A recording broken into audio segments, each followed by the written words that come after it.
Hi, this video is about how to organize your digital life. One of the main reasons to organize your folders and your digital life is so you can access your data quicker. And it's really important to keep organized, especially in this day and age with so many digital documents flying your way. Or maybe you need to build out your second brain. One of the books I've been reading is Building a Second Brain by Tiago Forte, which is well worth a read if you get a chance. He talks about organizing your digital life and building out a second brain, which basically means you put your thoughts, ideas and notes and bills and everything, and you organize them in such a way in which you come back to them and you'll be able to find them faster and archive them once you've finished with them.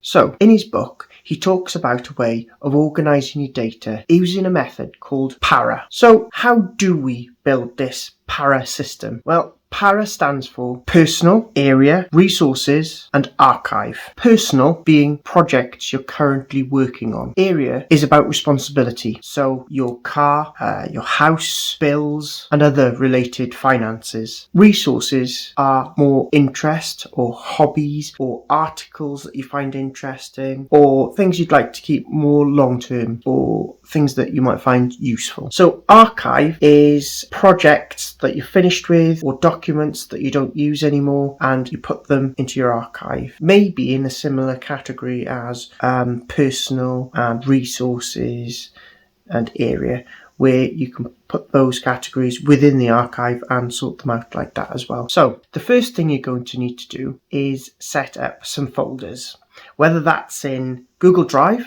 Dropbox, or any other digital drive online that you can find. And you create 4 folders, which would be P for personal, A for area, R for resources, and A for archive. You write them all out and label them. So now you've labeled them and you've got 4 folders ready to go. And this is where I started having some issues when I wanted to sort through my folders. I realized quite quickly that it was very hard to sort through because all the folders were in alphabetical order and they were all in different places on my drive. So to organize this and to get around this, I had to number them. So personal would be number 1, area would be number 2, resources would be 3, and 4 would be archive. And I just put a number next to each folder.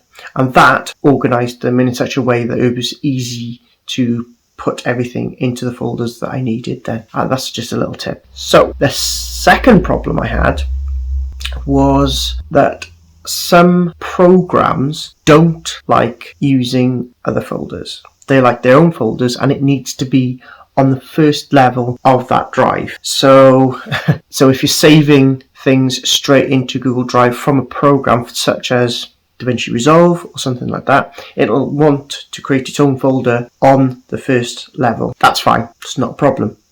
So when I came across this problem and I came down to the last folders and realized I couldn't really delete them because some of them are backups that automatically get synced, I colored them. So I colored the PARA folders into red and the others I colored grey, which meant it was really easy to distinguish between those folders then. In conclusion, PARA is used as a way of organising your documents, your thoughts, your folders and everything, putting them in one place, which makes it easy for you to come back to them at a different time or archive them away when you're finished with them. But it's a very good way of organising yourself and putting all your thoughts down in a place where you can find them easily. As I mentioned earlier, the book I got this from was Building a Second Brain by Tiago Forte. It's well worth a read. Please check it out. I'll leave a link in the description. Thank you very much for watching. Bye now.